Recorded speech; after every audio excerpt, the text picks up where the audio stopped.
नित्यानन्द परमशिवोऽहम्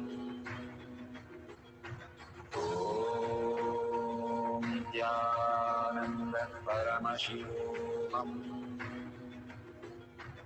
ॐ नित्यानन्द परमशिवोऽहम् ॐ नित्यानन्द